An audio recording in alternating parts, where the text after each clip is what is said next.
안녕하세요. 저는 상속, 유언, 신탁, 성년후견을 전문적으로 다루고 있는 김태진 변호사입니다. 지난 영상에서는 공중유언에 대해서 말씀드렸었는데요. 공중유언은 제가 지금도 가장 추천드리는 유언 방식입니다. 그런데 상담을 하다 보면 이런 질문을 받을 때가 있어요. 유언장을 언제 공개해야 할까요? 오늘은 바로 그 이야기를 좀 해보려고 합니다. 제가 실제로 상담했던 사례인데요. 자녀가 4명인 집안이었습니다. 이남 이녀였고 아버님은 생전에 공증유언을 작성해 두셨었어요. 그리고 장남을 유언 집행자로 지정해 주셨죠. 그런데 위독하셨던 아버님이 돌아가시기 전에 그 장남분이 저를 찾아오셨습니다. 저는 솔직히 아직 아버님께서 돌아가시지도 않았는데 도대체 왜 오셨나 의아했었거든요. 그런데 앉자마자 하시는 말씀이 이거였어요. 변호사님이 아버지 돌아가시면 이 유언장을 언제 공개해야 하나요? 라고 저한테 물으시는데 솔직히 좀 당황스럽더라고요. 적당히 알아서 하시면 되지 않나? 이걸 변호사한테 물어볼 문제인가 했는데 정말 진지하게 물어보시는 거예요. 이 유언장을 장례식장에서 공개하면 되나요? 발인이 끝나고 해야 될까요? 아니면 뭐 장지에서 해야 되나요? 49제 때 해야 되나요? 혹시 변호사님이 저 대신에 형제들에게 통보해 주실 수가 있을까요? 그분은 유언 내용 자체가 문제가 아니었어요. 그 유언장을 공개하는, 형제들에게 공개하는 그 순간이 너무 두려우셨던 거예요. 형은 원래 이 내용 알고 있었던 거야? 아버지 뜻이 진짜 맞아? 형이 아버지 꼬셔서 이 유언장 쓰게 한 거 아니야? 이런 말을 들을까봐 걱정하고 계셨던 거죠. 생각해보면 참 안타까운 일입니다. 부모님의 뜻을 전달하는 사람일 뿐인데 가족들 사이에서는 가장 욕을 먹기 쉬운 자리가 유언 집행자이기도 하거든요. 여기서 유언 집행자가 뭔지 잠깐 설명드리면 유언의 내용을 이렇게 실현해 주는 사람인데 예를 들어 부동산 등기를 이전한다거나 은행에서 예금을 찾아서 지급해 준다거나 하는 그런 역할을 하는 사람입니다. 상속 분쟁은 꼭 돈 때문에만 생기는 게 아닙니다. 많은 경우 감정 때문에 다툼이 생기는 경우가 많거든요. 그래서 저는 상담할 때 좋은 유언을 남기는 것도 중요하지만 누가 그 유언을 집행할 것인지도 중요하다고 말씀드리고 있습니다. 지난 영상에서 말씀드린 것처럼 공중유언은 정말 좋은 제도입니다. 부모님의 뜻을, 유언자의 뜻을 가장 명확하게 남길 수 있는 거니까요. 그런데 유언을 남기는 것과 유언을 집행하는 건 전혀 다른 차원의 문제거든요. 그래서 상담을 하다 보면 결국 이런 고민으로 이어집니다. 누가 유언 집행을 해야 되나? 누구를 유언 집행자로 지정해 줘야 되지? 바로 이 지점에서 신탁 이야기가 새롭게 등장하게 되기도 하는데요.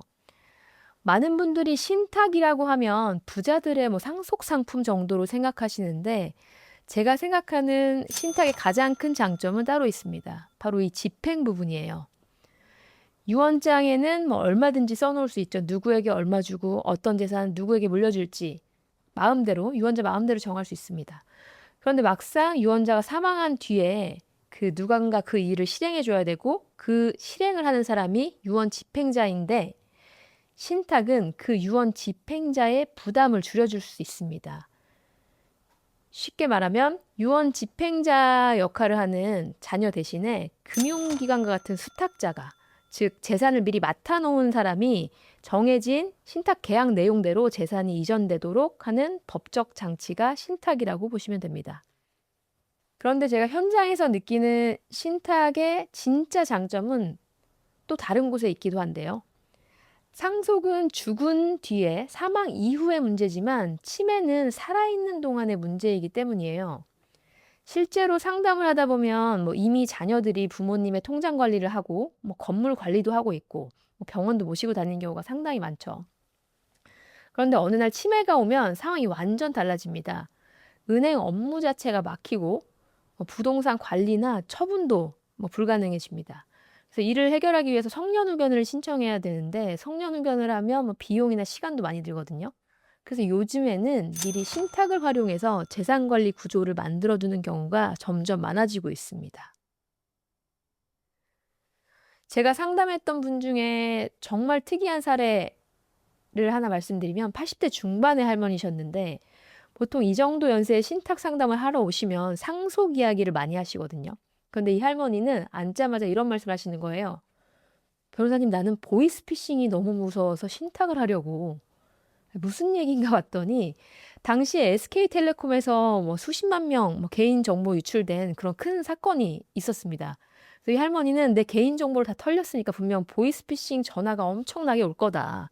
그래서 난 그게 너무 두려워서 미리 대비를 해놔야 된다. 그러면서 그분 예금 있던 게 한 10억이 넘으셨던 것 같은데 그걸 다 신탁으로 묶어두셨어요. 상속 때문도 아니었고 투자도 아니었고 그냥 본인 재산을 안전하게 지키고 싶어서 하셨던 거죠. 제가 근무했던 하나은행의 경우에는 신탁 재산은 비대면 거래 자체가 불가능하고 대면 거래만 가능하거든요. 그래서 신탁으로 재산을 맡기면 전화나 문자로는 뭐 돈을 빼낼 수가 없고 안전하게 보관할 수가 있습니다. 그래서 그 할머니에게 신탁은 유언 상속 도구가 아니라 안전 금고 역할을 하는 그런 거였습니다. 그럼 그렇다고 모든 재산을 뭐 신탁하면 되는 걸까요? 그건 또 아닙니다.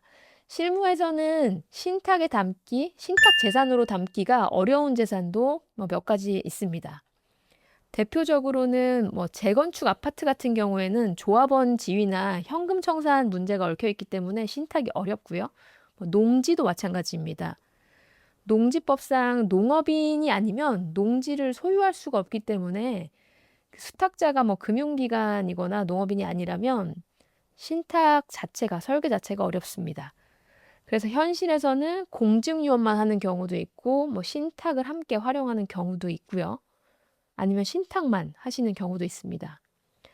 중요한 건 우리 가족의 상황에 맞게 설계하는 게 가장 중요하다고 할 수 있겠습니다.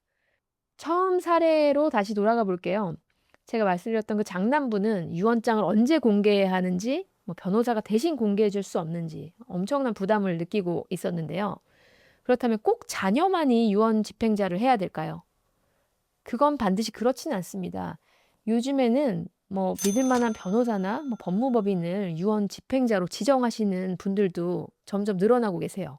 그러면 재산을 받는 가족 중 한 명이 뭐 유언 집행자가 돼서 중간에 총대를 맬 필요가 없습니다. 전문가가 나서서 유언 내용을 설명하고 뭐 재산 정리를 하고 뭐 필요한 절차를 진행하게 되는 것이죠. 특히 재혼 가정이나 뭐 상속인들 사이에 갈등 가능성이 있는 경우에는 이렇게 전문가를 유언 집행자로 선임하는 방법도 충분히 고려해 볼 만합니다. 그럼 마지막으로 정리해 보겠습니다.